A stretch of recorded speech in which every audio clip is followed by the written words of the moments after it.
Good morning everyone, my name is Siti Zulaiha binti Sukri, and today I will be presenting on the quality management based on the movie that we watched, which is Gungho. And through this presentation, I will explain how quality culture and leadership are portrayed in the movie and what lessons that we can learn from it. This is list of my content. We have introduction, quality culture, leadership, and reflection. In this slide, I will talk about a car factory in Pennsylvania that was closed for 9 months, causing many workers lost their job. And a Japanese company, which is Asamoto, later bought the factory but was unsure whether to reopen it. A local union leader, which is Hans Davidson, went to Japan to convene with Asamoto to restart the factory. The company was angry and sent the Japanese manager to the US, and then the factory reopened, but workers had to accept the lower wage and new working rule. Soon problem was occurred due to cultural differences. Japanese manager is more focused on strict discipline, high productivity, and also efficiency, while American workers feel their well-being was ignored. This caused frustration and conflict between the both sides. Han acted as mediator to solve the problem. To resolve the conflict, Han proposed a challenge, which is the factory must produce 15,000 cars in 1 month. If successful, the plant will stay open and worker wage will return to normal.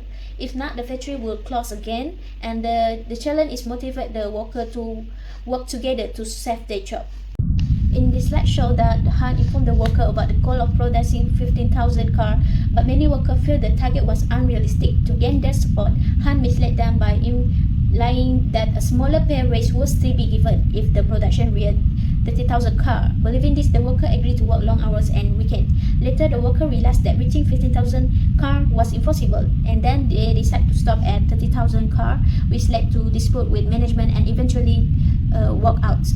Han was forced to admit the truth that only 15,000 cars would secure the race and save the factory. This confession destroyed his credibility, turning him from a hero into the scapegoat and leaving workers feeling betrayed.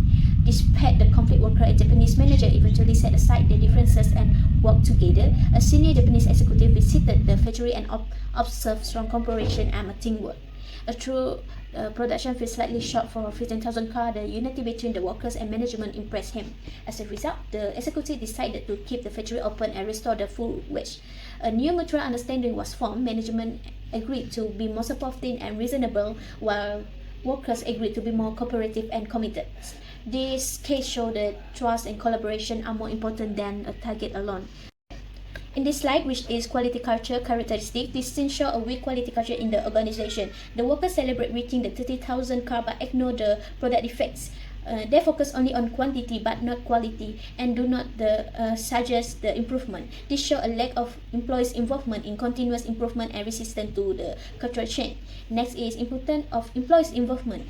If employees' involvement in continuous improvement is practiced, the quality can be improved. The worker will identify the defect early and reduce waste, and also they will feel ownership and pride in their work. And then there's support Kaizen, which focus on small continuous improvement over time.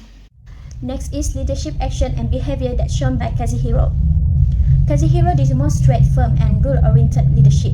He emphasizes discipline, punctuality, and strict quality standards. For example, he insists that American workers follow Japanese practices such as morning exercise. Although his style is strict, it reflects commitment to company value and productivity. Next is leadership action and behavior by Hans Davidson. Han demonstrates a people-centered leadership style. He motivates the worker to return and work together after the conflict, and he also apologized to the employees and inspired them to make a final effort. This makes him a strong informal leader who focuses on relationship and teamwork. Next, why Sakamoto-san praised the both leaders. Sakamoto-san praised the both Kazuhiro and Han because they contribute to success in different ways. Kazuhiro showed discipline, commitment, and growth by becoming more understanding of workers, while Han inspired teamwork and brought cultural differences. Together, their leadership created balance between the performance and people. Last but not least, this is my reflection. From this activity, I learned that quality management is not just system or procedure. It is also about the mindset and behavior of employees. Without a strong quality culture and employees' involvement, the long-term quality is difficult to achieve, and quality improvement starts with people, not just processes. That's all for my presentation. Thank you.